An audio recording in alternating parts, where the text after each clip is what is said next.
So ఇంకా ఈ సమస్య తెలంగాణలో ఉంది అంటే ఎలా చూడాలి దీన్ని?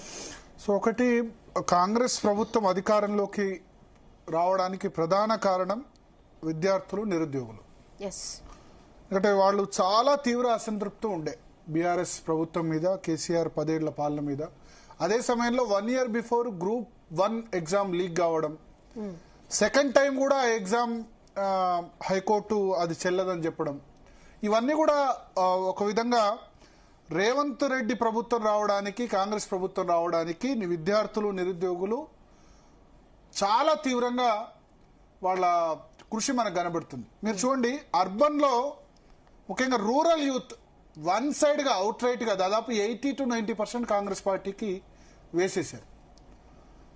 మీరు అర్బన్లో చూడండి, బీఆర్ఎస్కు 43% ఓటింగ్ వచ్చింది, కాంగ్రెస్కి 21% వచ్చింది. కానీ రూరల్లో చూస్తే 30% బిలో బీఆర్ఎస్ ఉంది, కాంగ్రెస్కు 42-43% దాకా ఓటింగ్ వచ్చింది.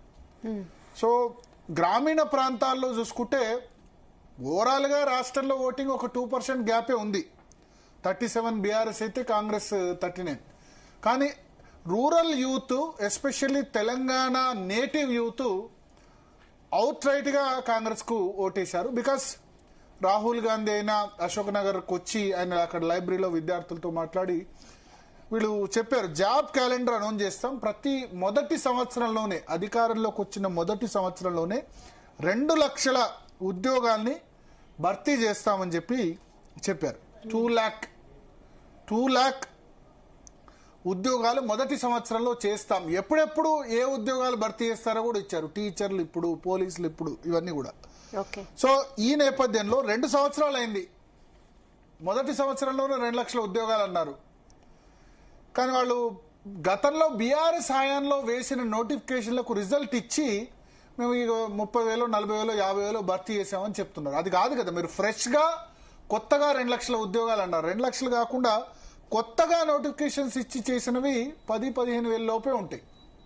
నిరుద్యోగులు ఏమనుకుంటారు, మీరు కొత్తగా చేస్తా అన్నారు తప్ప ఆల్రెడీ పెట్టిన ప్రతి అసెంబ్లీ ఎన్నికల సమయంలో ఏదో ఒక పార్టీ నోటిఫికేషన్లు వేస్తుంది, ఎందుకంటే విద్యార్థులను ఎంగేజింగ్గా ఉంచేందుకు. సో అందులో భాగంగా బీఆర్ఎస్ ఇచ్చిన నోటిఫికేషన్లు తీసుకొచ్చి దానికి నియామక పత్రాలు ఇచ్చి ఇది మేము ఫిలప్ చేసామంటే కాదు కదా. సో డిఎస్సి కొత్తగా అడిషనల్ ఇచ్చారు, Group 1 ఒక 60 పోస్టులు ఇచ్చారు. సొంతంగా ఈ ప్రభుత్వం ఫిలప్ చేసిన పోస్టులు తక్కువనే చెప్పాల్సి ఉంటుంది. సో 2 సంవత్సరాలు అయింది, మా పరిస్థితి ఏంటి? మీరు జాబ్ క్యాలెండర్ అన్నారు, ఉద్యోగాల భర్తీ అన్నారు, ఏంది మా పరిస్థితి అని చెప్పి నిన్న దిల్సుఖ్ నగర్లో కొద్దిమంది విద్యార్థులు రోడ్డు మీదకి ఎక్కారు. ఇవాళ అశోక్ నగర్ ఎందుకంటే అన్ని కోచింగ్ సెంటర్లు కూడా అశోక్ నగర్లో ఉంటాయి. అశోక్ నగర్ చుట్టుపక్కల ప్రాంతాలంతా కూడా విద్యార్థులు, చదువుకునే విద్యార్థులు, గ్రూప్స్, సివిల్స్, తర్వాత టీచరు, డిఎస్సి, కానిస్టేబుల్, అన్ని సెంటర్స్ కూడా అక్కడ ఉంటాయి. కాబట్టి అక్కడ చాలా మంది విద్యార్థులు ఉంటారు. వాళ్ళు సడన్ గా రోడ్డు మీదకి వచ్చారు, ప్రీ ప్లాన్డ్గా. సో ఇది మేజర్ రీజన్ ఏంటంటే, నిరుద్యోగులకు ఏదైతే మీరు హామీ ఇచ్చారో దాన్ని ఫుల్ఫిల్ చేయండి, జాబ్ క్యాలెండర్ అనౌన్స్ చేయండి. రెండవది 2 లక్షల ఉద్యోగాల పరిస్థితి ఏంటి? ఇవన్నిటితోటి జనవరి 21వ తేదీన నిరుద్యోగ కవాతు, మిలియన్ మార్చ్ తరహాలో నిరుద్యోగ కవాతు చేస్తాం, దానికి అనుమతి ఇవ్వండి అని రిక్వెస్ట్ పెట్టుకున్నారు ప్రభుత్వానికి. మోస్ట్లీ ప్రభుత్వం దానికి అనుమతి ఇవ్వదు, ముందే అరెస్ట్ చేస్తారు, అది వేరే సంగతి. కేసీఆర్ ఉన్నప్పుడు అదే జరిగింది, రేవంత్ రెడ్డి ఉన్నప్పుడు కూడా అదే జరిగింది. సో యువతలో ప్రభుత్వ ఉద్యోగాలు ఇన్ని కల్పించాలి, ఇన్ని ఉద్యోగాలు ఇవ్వాలి కాంగ్రెస్ ప్రభుత్వం మాకు అన్ని. రాహుల్ గాంధీ నేను నిమిషంలో చిటికలో వచ్చేస్తానని రాహుల్ గాంధీ హామీ ఇచ్చారు. అయితే ఒకటి నిరుద్యోగులు గుర్తుంచుకోవాలి, ఒకటే, ప్రభుత్వం ఏ ప్రభుత్వం ఉన్నా ఇట్లా, అది బీఆర్ఎస్ అనుకోండి, కాంగ్రెస్ అనుకోండి, రేపు బీజేపీ వచ్చినా సరే ఈ ఉద్యోగాలు భర్తీ చేస్తామని చెప్తారు. మీరు నమ్మకండి, ఈ మేనిఫెస్టోలు నమ్మకండి.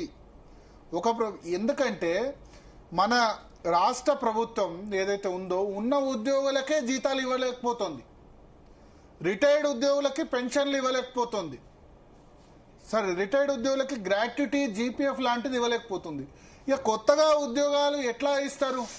ప్రభుత్వ రంగంలో కొత్తగా 2 లక్షల ఉద్యోగాలు ఒక సంవత్సరంలో భర్తీ చేస్తే ఇప్పుడున్న 3 లక్షల మంది ఉద్యోగులకే సరిగ్గా జీతాలు ఇవ్వలేని పరిస్థితి ఉంది. ఇంకా 2 లక్షల ఉద్యోగాలు ఎట్లా భర్తీ చేస్తారు?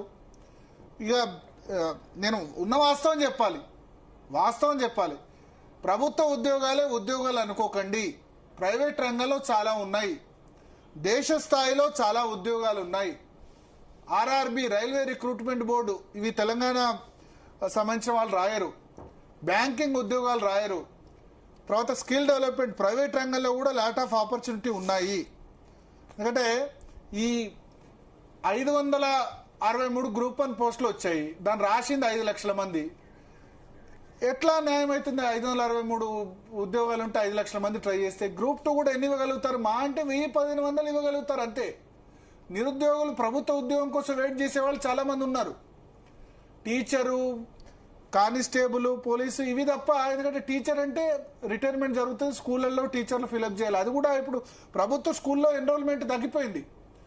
ఒకటే ఒక ఉద్యోగం ఎప్పుడు భర్తీ చేస్తారంటే పోలీసులు. ఎందుకంటే మేము ఈ విద్యార్థులు గనక బయటకు వచ్చి రోడ్ల మీద చేస్తే పోలీసులు లేకపోతే ప్రభుత్వాలకు సెక్యూరిటీ ఉండదు. కాబట్టి పోలీసు ఉద్యోగం మాత్రం ఎప్పటికప్పుడు ఫిలప్ జరుగుతుంది. అది గుర్తుపెట్టుకోండి. ఏ పోస్టులు ఫిలప్ చేసినా చేయకున్నా పోలీసులు, కానిస్టేబుల్లు, ఎస్ఐలు, సిఐలు, ఈ నియామకాలు మాత్రం ఏ ప్రభుత్వం అధికారంలోకి వచ్చినా ఉంటాయి. లేకపోతే ఈ మంత్రులకి, ఎమ్మెల్యేలకి, వీళ్ళకి గన్మెన్లు ఎట్లా ఇస్తారు, వీళ్ళకి సెక్యూరిటీ ఎట్లా కల్పిస్తారు. కాబట్టి పోలీసు ఉద్యోగాల భర్తీ మాత్రం ఉంటుంది. అందుకని నేను విద్యార్థులకు ఒకటే చెప్తున్నా, 2 లక్షల ఉద్యోగాలు ఒకటే సంవత్సరంలో భర్తీ చేస్తామంటే మీరు ఎట్లా నమ్మారు? ఈ ఉన్న 3-4 లక్షల మంది ఉద్యోగులకే జీతాలు 1వ తారీఖు ఇచ్చేందుకు ఆ ప్రభుత్వం 1వ తారీఖు కూడా ఇవ్వలేదు. బీఆర్ఎస్ ప్రభుత్వం వీళ్ళు 1వ తారీఖు ఇచ్చేందుకు చాలా తంటాలు పడుతున్నారు. రిటైర్డ్ ఉద్యోగులకు 13,000 కోట్ల బకాలున్నాయి.